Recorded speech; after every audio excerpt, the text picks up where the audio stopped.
STOMPBOX Saturday, Season 10 intro, take 1.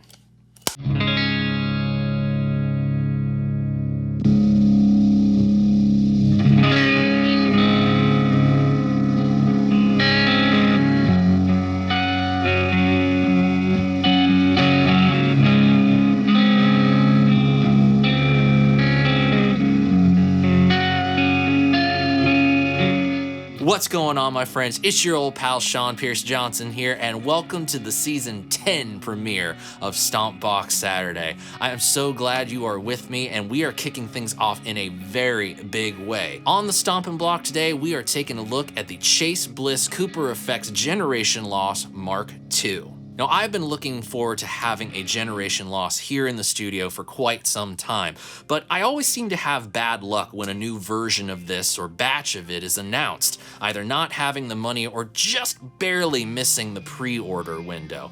Well, thankfully that some of the hype has died down from the release of this, we can get one in the studio very easily, and we are going to give it a once-over today and answer the ultimate question. How is it that a rock and roll hard rock guitar player who loves high gain and heavy riffs and down-tuned instruments can get the most out of a lo-fi, more ambient kind of pedal? So why don't we go ahead, talk about the controls and the features that are on this pedal, and then we can get down to breaking things down into its basic components and seeing what it can do for a hard rocker and riffer. The Generation Loss Mark II might just be Chase Bliss's most powerful pedal release to date.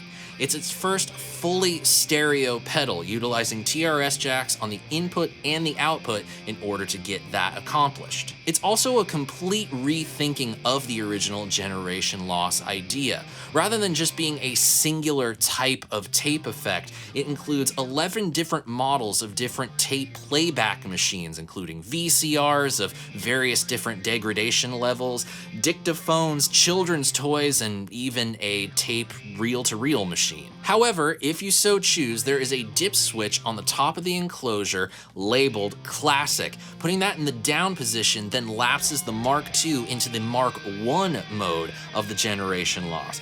So you essentially have two different approaches to this type of effect in one enclosure in full left-right stereo.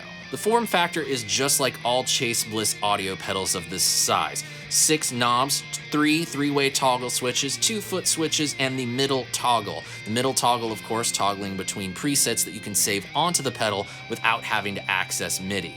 Bottom right is your bypass, and the bottom left is an AUX Footswitch, which is connected to the AUX toggle switch, which incorporates different performance effects that we'll talk about later on in the video.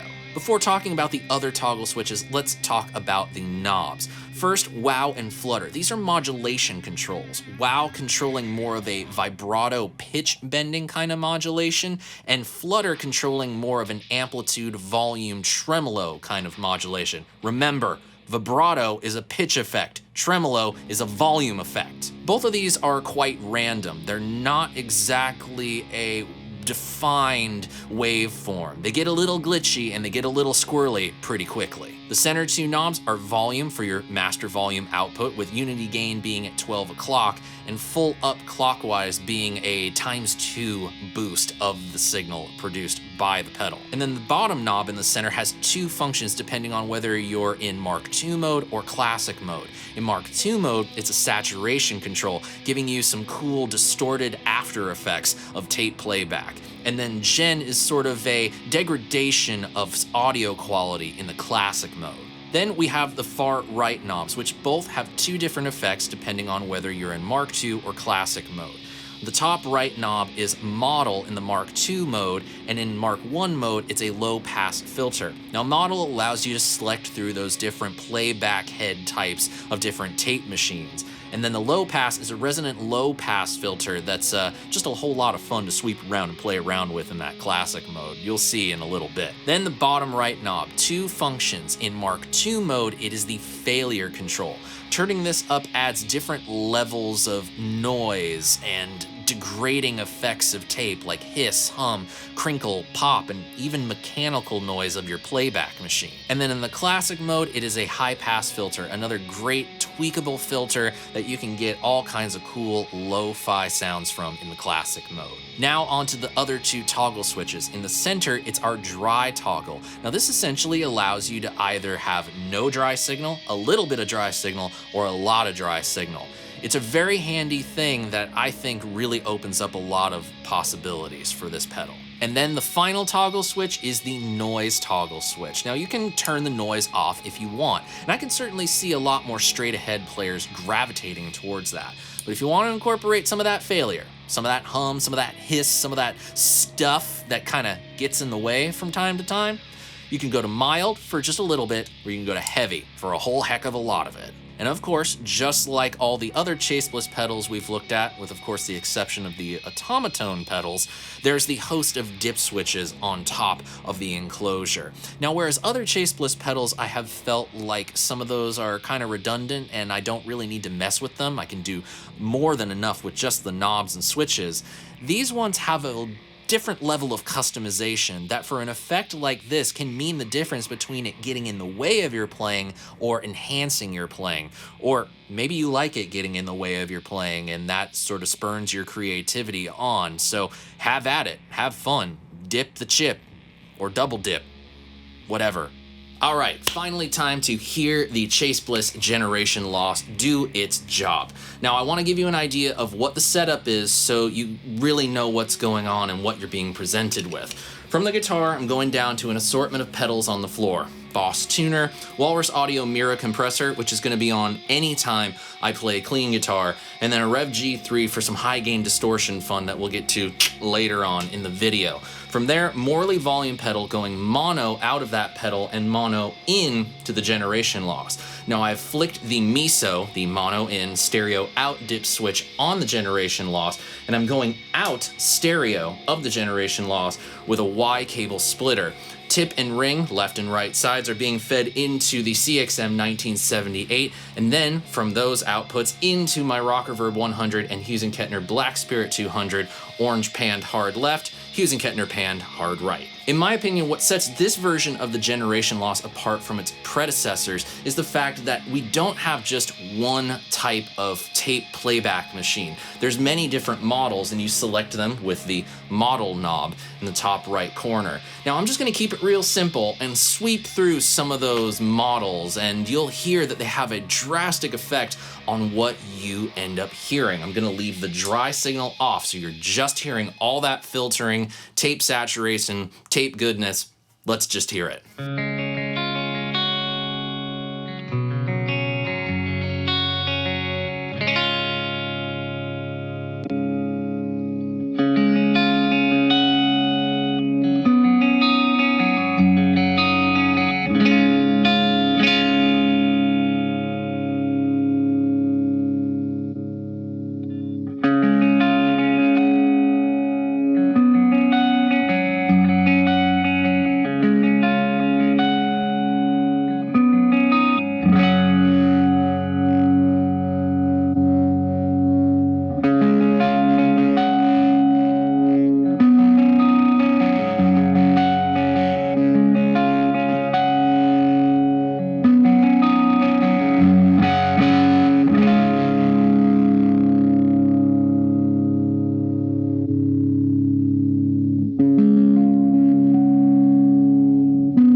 hold on, let's break this down a little bit here.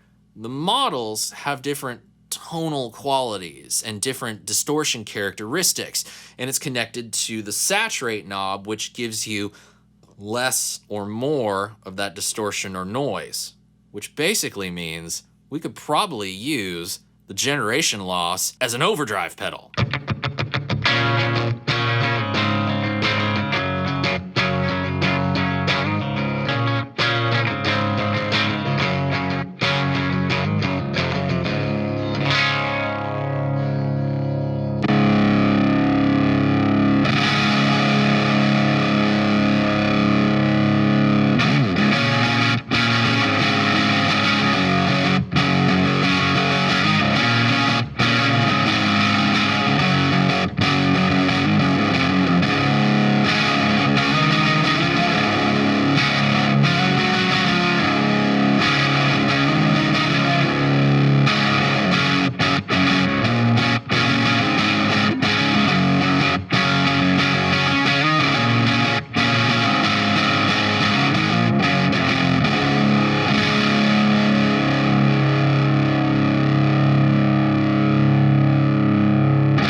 What if we took it just a step further, maybe adding in some wow and flutter just to kind of flesh things out, and adding back in our dry signal so that the overdrive is more of a layer on top of the greater guitar sound.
One of the things that I always felt endeared the generation loss to so many ambient and lo-fi players is the noise element of the pedal. But for a straight ahead rock player, you know, someone like me, that stuff doesn't always go with what you're trying to accomplish musically. Thankfully, this version gives you a ton more flexibility over that component of the effect. By pressing and holding down on the bypass and aux foot switches and turning any of these three knobs, you can adjust different levels of that noise element, different parameters of the noise, I guess I could say. You have hiss level, you have mechanical noise level, and you have crinkle and pop level. So here's what we're gonna do. I'm gonna go ahead and leave the noise toggle in the heavy position, leave the saturate at noon, and put wow and flutter kind of wherever I think sounds fun.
Now you hear that thing can get pretty squirrely pretty fast, but there's another layer of adjustability that I feel really will open this up to a lot more players, and that's some of the dip switches that you have. You can actually bypass some of these audio artifacts that are introduced by the failure knob to suit what you're going for. The one that I tend to favor the most is the drop bypass. That's really the element of the noise and the failure of the effect that I feel gets the most in the way of what I'm trying to accomplish. So I'm gonna go ahead and take my little tiny flathead screwdriver and turn on that drop bypass, and let's play that same setting and hear what it sounds like.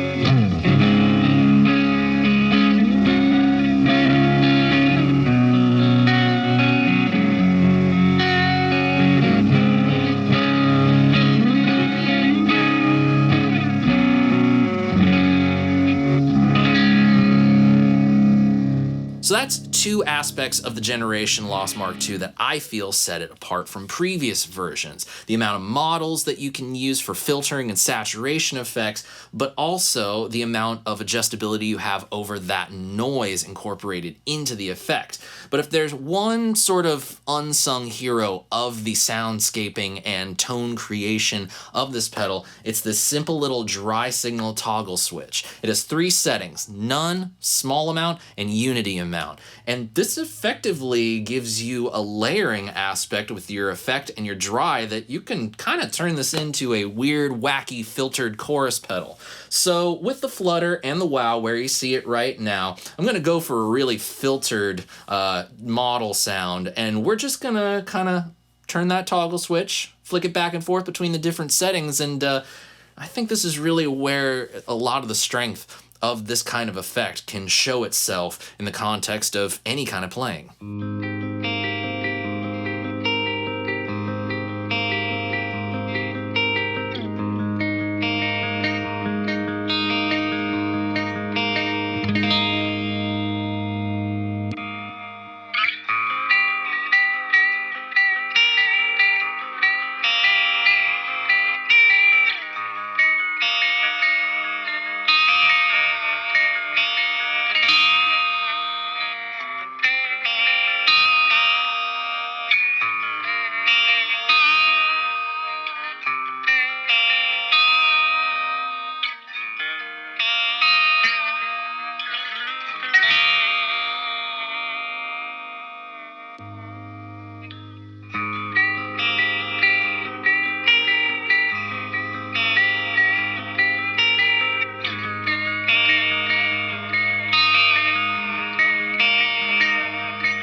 Now let's check out a couple other aspects of the Generation Loss that I feel make it a really fun performance tool, and that specifically starts with the AUX Footswitch. It's connected to this aux toggle right here, and it has three different effects that it can add on to what you're already doing with the Gen Loss. You have a stop function, which basically is just a tape stop.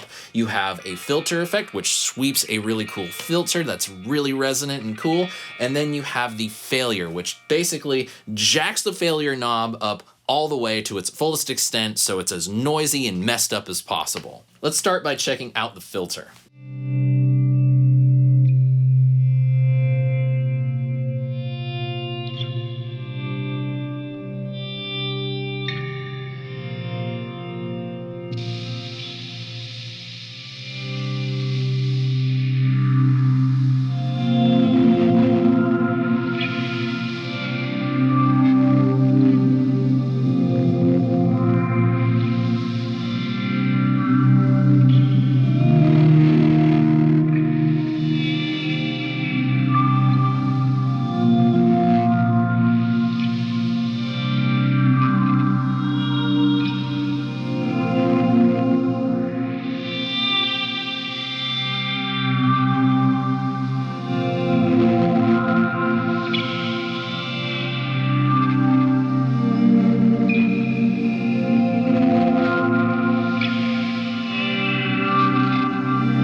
And as if all of this wasn't enough to convince you that this pedal is a whole ton of fun to be able to mess around with, allow me to give you one more thing.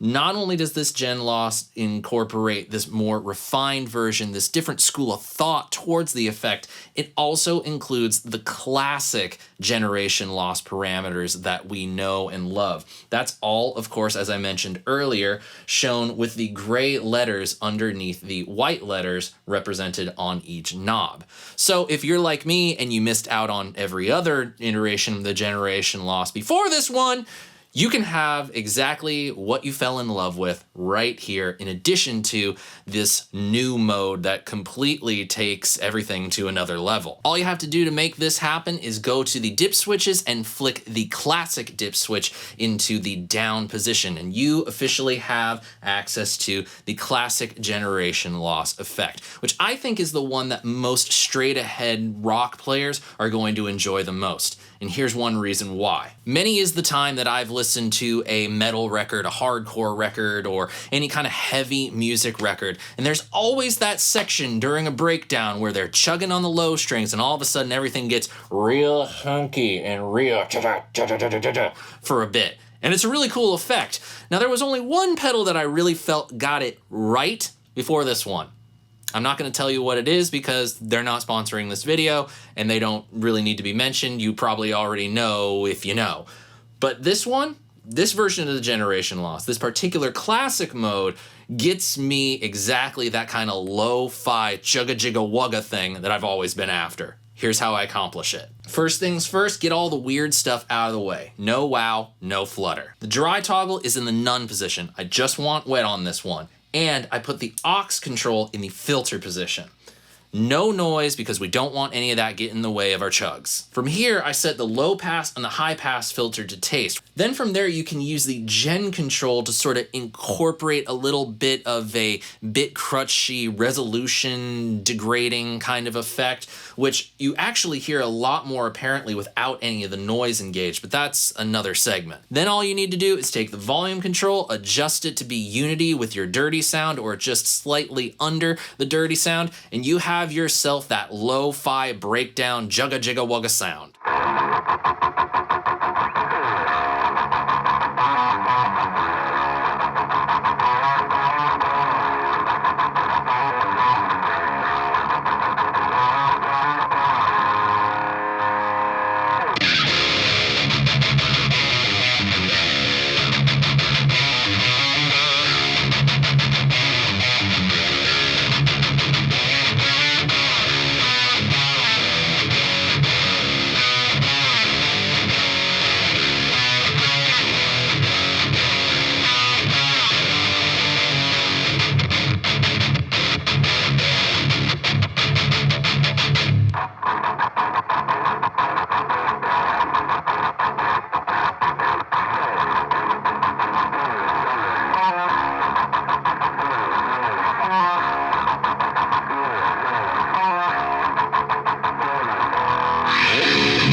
Of course, that's not the only thing that you can do with the classic mode. There's plenty more at your disposal. And with that in mind, why don't we just spend the rest of this video playing guitar, creating music, and hopefully by the end of it, you as a more straight ahead rock player will see that effects like this can open up huge new possibilities in your music creation process.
And there you have it, friends, our look at the Generation Lost Mark II, the Season 10 premiere of STOMPBOX Saturday, is at an end.